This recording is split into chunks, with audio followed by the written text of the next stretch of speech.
ಜೈ ರಾಮಕೃಷ್ಣ. ನಮಸ್ತೆ. ಯುಗಾವತಾರ ಶ್ರೀರಾಮಕೃಷ್ಣ ಗ್ರಂಥಾಧ್ಯಯನಕ್ಕೆ ತಮ್ಮೆಲ್ಲರಿಗೂ ಸ್ವಾಗತ. ಸಂಚಿಕೆ 146, ಅಧ್ಯಾಯ 97, ಮೌನ ತಾಳಿದ ವಾಚಾಳಿ. ನಾವು ಹಿಂದಿನ ಸಂಚಿಕೆಯಲ್ಲಿ ಈ ಅಧ್ಯಾಯದಲ್ಲಿ ಪರಮಹಂಸರು ಭಗವತ್ ಸ್ವರೂಪವನ್ನು ಏನೂ ಅರಿಯದವರು ಮಾತ್ರ ವ್ಯರ್ಥ ಚರ್ಚೆಯಲ್ಲಿ ತೊಡಗಿ ಬಳಲುತ್ತಾರೆ ಎಂಬ ವಿಷಯಕ್ಕೆ ನಿದರ್ಶನವಾಗಿ ಗೋಸುಂಬೆಯ ಕಥೆಯನ್ನು ಹೇಳಿದ್ದನ್ನ ನೋಡಿದ್ದೆವು. ಇಂದಿನ ಸಂಚಿಕೆಯಲ್ಲಿ ಮುಂದುವರಿದ ಭಾಗ. ಕೇಶವನು ಅವನ ಅನುಯಾಯಿಗಳು ಶ್ರೀರಾಮಕೃಷ್ಣರ ಮಾತಿನ ಮೋಡಿಗೆ ಸಿಲುಕಿ ನಿಶ್ಶಬ್ದರಾಗಿದ್ದಾರೆ. ಆ ಮಾತುಗಳು ನೇರವಾಗಿ ತಮ್ಮ ಹೃದಯಕ್ಕೆ ಹೋಗುತ್ತಿರುವಂತೆ ಅವರಿಗೆ ಅನುಭವವಾಗುತ್ತಿದೆ. ಶ್ರೀರಾಮಕೃಷ್ಣರು ಮುಂದುವರಿಸಿದರು. ಒಮ್ಮೆ ಕೆಲವು ಕುರುಡರಿಗೆ ಒಬ್ಬ ಮಾವಟಿಗ ತನ್ನ ಆನೆಯನ್ನು ತೋರಿಸಿ, ಇದೇ ಆನೆ ಎಂದ. ಅವರೆಲ್ಲ ಅದನ್ನು ಮುಟ್ಟಿ ಮುಟ್ಟಿ ನೋಡಿದರು. ಆಮೇಲೆ ಯಾರೋ ಅವರನ್ನು ಕೇಳಿದರು, ಆನೆ ಹೇಗಿದೆ ಎಂದು. ಆಗ ಒಬ್ಬ ಕುರುಡ ಹೇಳಿದ, ಆನೆ ಒಳ್ಳೆ ಕಂಬದ ಹಾಗೆ ಇದೆ ಎಂದು. ಅವನು ಆನೆಯ ಕಾಲನ್ನು ಮಾತ್ರ ಮುಟ್ಟಿ ನೋಡಿದ್ದ. ಇನ್ನೊಬ್ಬ ಕುರುಡ ಹೇಳಿದ, ಆನೆ ಬೀಸಣಿಗೆಯ ಹಾಗಿದೆ. ಅವನು ಅದರ ಕಿವಿಯನ್ನು ಮುಟ್ಟಿದ್ದ. ಇನ್ನೊಬ್ಬ ಆನೆಯ ಹೊಟ್ಟೆಯನ್ನು ಮುಟ್ಟಿ ನೋಡಿದವನು, ಆನೆ ಗುಡಾಣದಂತಿದೆ ಎಂದ. ಆನೆಯ ಬಾಲವನ್ನು ಮುಟ್ಟಿದ ಕುರುಡ ಹೇಳಿದ, ಆನೆ ಹಗ್ಗವಿದ್ದಂತಿದೆ. ಹೀಗೆ ಒಬ್ಬೊಬ್ಬರು ಒಂದೊಂದು ರೀತಿಯಾಗಿ ಬಣ್ಣಿಸಿದರು. ಹಾಗೆಯೇ ದೇವರ ಒಂದು ಅಂಶವನ್ನು ಮಾತ್ರ ಅರಿತವನು, ದೇವರು ಎಂದರೆ ಇಷ್ಟೇ ಎಂದು ಅಷ್ಟಕ್ಕೆ ಸಂಕ್ಷೇಪಿಸಿ ಬಿಡುತ್ತಾನೆ. ದೇವರು ತಾನು ಕಂಡ ರೀತಿಯಲ್ಲದೆ ಇನ್ನು ಯಾವ ಬಗೆಯಾಗಿಯೂ ಇರಲಾರ ಎಂದು ಆತ ತೀರ್ಮಾನಿಸಿ ಬಿಡುತ್ತಾನೆ. ಶ್ರೀರಾಮಕೃಷ್ಣರ ಅಪೂರ್ವ ಮಂದಹಾಸಪೂರಿತ ಮುಖವನ್ನೇ ದಿಟ್ಟಿಸುತ್ತಾ ಕುಳಿತ ಬ್ರಾಹ್ಮೋಗಳು ಅವರಾಡುತ್ತಿದ್ದ ಮಾತುಗಳ ಬೆಳಕಿನಲ್ಲಿ ತಮ್ಮ ಅಜ್ಞಾನವನ್ನು ಕಾಣುತ್ತಾ ಮೌನ ತಾಳಿದರು. ಒಮ್ಮೆ ಒಂದು ಇರುವೆ ಸಕ್ಕರೆಯ ಬೆಟ್ಟಕ್ಕೆ ಹೋಯಿತು. ಒಂದು ಸಕ್ಕರೆ ಕಣವನ್ನು ತಿನ್ನುವಷ್ಟರಲ್ಲಿ ಅದಕ್ಕೆ ಹೊಟ್ಟೆ ತುಂಬಿ ಹೋಯಿತು. ಇನ್ನೊಂದು ಕಣಕ್ಕೆ ಅಲ್ಲಿ ಜಾಗವೇ ಇರಲಿಲ್ಲ. ಹಾಗೆಯೇ ಭಗವಂತನ ವಿಷಯವಾಗಿ ಎಲ್ಲವನ್ನೂ ತಿಳಿದುಕೊಂಡು ಬಿಡಲು ಯಾರಿಂದ ತಾನೇ ಸಾಧ್ಯ? ಅಲ್ಲದೆ ಆತನ ಕೃಪೆಯಿಲ್ಲದೆ ಯಾರೂ ಅವನನ್ನು ಅರಿಯಲಾರರು. ಹೀಗೆ ಶ್ರೀರಾಮಕೃಷ್ಣರು ಮನಮುಟ್ಟುವ ಉಪಮೆಗಳನ್ನು ಪೋಣಿಸುತ್ತಾ ತಮ್ಮ ಮಾತನ್ನು ಮುಂದುವರಿಸಿದರು. ಕೇಳುಗರ ಕುತೂಹಲ ಹೆಚ್ಚಾಗುತ್ತಾ ಹೋಯಿತೇ ಹೊರತು ಕಡಿಮೆಯಾಗಲಿಲ್ಲ. ಈಗ ಶ್ರೀರಾಮಕೃಷ್ಣರ ದೃಷ್ಟಿ ಕೇಶವನತ್ತ ಹರಿಯಿತು. ಅವರು ಕೇಳಿದರು, ನೀನು ಬೆಂಡಿನಿಂದ ಮಾಡಿದ ಸೀತಾಫಲವನ್ನು ನೋಡಿದ್ದೀಯಾ?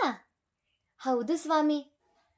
ಅದನ್ನು ನೋಡಿದಾಕ್ಷಣ ನಿಜವಾದ ಸೀತಾಫಲದ ನೆನಪೇ ಬರುವುದಿಲ್ಲವೇ? ಹಾಗೆಯೇ ಮಣ್ಣಿಂದ ಮಾಡಿದ ಕಾಳಿಯ ವಿಗ್ರಹವು ಭಕ್ತನ ಮನಸ್ಸಿನಲ್ಲಿ ನಿಜವಾದ ಆನಂದಮಯಿ ಕಾಳಿಯ ನೆನಪನ್ನೇ ತಂದುಕೊಡುತ್ತದೆ. ಬ್ರಾಹ್ಮ ಸಮಾಜೀಯರು ವಿಗ್ರಹ ಪೂಜೆಯ ಪ್ರಬಲ ವಿರೋಧಿಗಳು. ಆದ್ದರಿಂದ ಶ್ರೀರಾಮಕೃಷ್ಣರ ಈ ಮಾತು. ನೋಡು, ಆಧ್ಯಾತ್ಮಿಕ ಸಾಧನೆಯ ಪ್ರಾರಂಭದಲ್ಲಿ ಬಹಳಷ್ಟು ತಯಾರಿ ಬೇಕಾಗುತ್ತದೆ. ಆದರೆ ಕ್ರಮೇಣ ಈ ಪ್ರಾರಂಭಿಕ ಕರ್ಮಗಳು ಅನಗತ್ಯವಾಗುತ್ತವೆ. ಲೂಚಿಯನ್ನು ಅಂದರೆ ಪೂರಿಯಂಥ ತಿನಿಸು, ಲೂಚಿಯನ್ನು ಬಿಸಿ ತುಪ್ಪದ ಬಾಣಲೆಗೆ ಹಾಕಿದಾಗ ಅದು ಮೊದಲಿಗೆ ಬಹಳಷ್ಟು ಚಟಗುಟ್ಟುತ್ತದೆ. ಆದರೆ ಅದು ಬೆಂದ ಹಾಗೆಲ್ಲ ಶಬ್ದ ನಿಂತು ಹೋಗುತ್ತದೆ. ಹಾಗೆಯೇ ತಿಳಿವಳಿಕೆ ಬಲಿತು ಪಕ್ವವಾದಾಗ ವಿಗ್ರಹವೇ ಮೊದಲಾದ ಬಾಹ್ಯ ಸಾಧನಗಳು ಬೇಕಾಗುವುದಿಲ್ಲ. ಸಾಧಕರಲ್ಲಿ ಎರಡು ವಿಧ. ಒಂದು ವರ್ಗದವರ ಸ್ವಭಾವ ಕೋತಿ ಮರಿಯ ಹಾಗೆ, ಇನ್ನೊಂದು ವರ್ಗದವರದು ಬೆಕ್ಕಿನ ಮರಿಯ ಹಾಗೆ. ಕೋತಿ ಮರಿ ತನ್ನ ತಾಯಿಯನ್ನು ಬಹಳ ಎಚ್ಚರಿಕೆಯಿಂದ ಬಿಗಿಯಾಗಿ ಹಿಡಿದುಕೊಂಡಿರುತ್ತದೆ. ಹಾಗೆಯೇ ಕೆಲವು ಸಾಧಕರು ಭಾವಿಸುತ್ತಾರೆ, ಭಗವಂತನನ್ನು ಪಡೆದುಕೊಳ್ಳಬೇಕಾದರೆ ತಾವು ಆತನ ನಾಮವನ್ನು ಇಂತಿಷ್ಟು ಸಲ ಜಪ ಮಾಡಬೇಕು, ಇಂತಿಷ್ಟು ಹೊತ್ತು ಧ್ಯಾನ ಮಾಡಬೇಕು, ಇಂತಿಂಥ ತಪಸ್ಸನ್ನು ಆಚರಿಸಬೇಕು ಎಂದು. ಈ ಬಗೆಯ ಸಾಧಕರು ದೇವರನ್ನು ಹಿಡಿದುಕೊಳ್ಳಲು ಬಹಳ ಪ್ರಯತ್ನ ಪಡುತ್ತಾರೆ. ಆದರೆ ಬೆಕ್ಕಿನ ಮರಿ ಇದೆಯಲ್ಲ, ಅದು ತನ್ನ ತಾಯಿಯನ್ನು ತಾನಾಗಿಯೇ ಹಿಡಿದುಕೊಳ್ಳಲಾರದು. ಅದು ಸುಮ್ಮನೆ ಒಂದು ಕಡೆ ಬಿದ್ದುಕೊಂಡು ಮಿಯಾವ್ ಮಿಯಾವ್ ಗುಡುತ್ತಿರುತ್ತದೆ. ಆಗ ತಾಯಿ ಬೆಕ್ಕು ತಾನೇ ಬಂದು ಅದನ್ನು ತನ್ನ ಬಾಯಲ್ಲಿ ಕಚ್ಚಿಕೊಂಡು ಅಲ್ಲಿ ಇಲ್ಲಿ ಸುತ್ತಾಡುತ್ತದೆ. ಎಲ್ಲಿ ಬೇಕೋ ಅಲ್ಲಿ ಮಲಗಿಸುತ್ತದೆ. ಅದೇ ರೀತಿಯಲ್ಲಿ ಕೆಲವು ಸಾಧಕರು ಎಷ್ಟು ಸಲ ಜಪ ಮಾಡಬೇಕು ಎಂಬುದನ್ನೆಲ್ಲ ಲೆಕ್ಕ ಹಾಕಲಾರರು. ಅವರು ಮಾಡುವುದೇನಿದ್ದರೂ ವ್ಯಾಕುಲ ಹೃದಯದಿಂದ ದೇವರನ್ನು ಅತ್ತು ಕರೆಯುವುದು. ಪರಮಾತ್ಮ ಅವರ ಅಳಲನ್ನು ಕೇಳುತ್ತಾನೆ. ಆಮೇಲೆ ಅವನಿಂದ ಸುಮ್ಮನಿರಲು ಸಾಧ್ಯವಾಗುವುದಿಲ್ಲ. ಅವರ ಕೈ ಹಿಡಿದು ಮುನ್ನಡೆಸುತ್ತಾನೆ. ಅವರಿಗೆ ಮೈದೋರುತ್ತಾನೆ. ತಮ್ಮ ಕಣ್ಣು ಕಿವಿಗಳನ್ನು ಶ್ರೀರಾಮಕೃಷ್ಣರಲ್ಲೇ ಕೀಲಿಸಿಕೊಂಡು ಕುಳಿತಿದ್ದ ಬ್ರಾಹ್ಮೋಗಳಿಗೆ ಮಧ್ಯಾಹ್ನದ ಊಟದ ಸಮಯ ಯಾವಾಗಲೋ ಮೀರಿ ಹೋಗಿ ಅನಂತರದ ಪ್ರಾರ್ಥನೆಯ ಹೊತ್ತೂ ಕಳೆದು ಹೋಗುವುದರಲ್ಲಿದೆ ಎಂಬುದರ ಪರಿವೆಯೇ ಇಲ್ಲ. ಪರಮಾನುಕಂಪೆಯಿಂದ ಕೂಡಿದ ಔದಾರ್ಯಪೂರ್ಣವಾದ ಆ ಮಾತುಗಳನ್ನು ಹೃತ್ಪೂರ್ವಕವಾಗಿ ಹೀರುತ್ತಾ ಕುಳಿತಿದ್ದಾರೆ.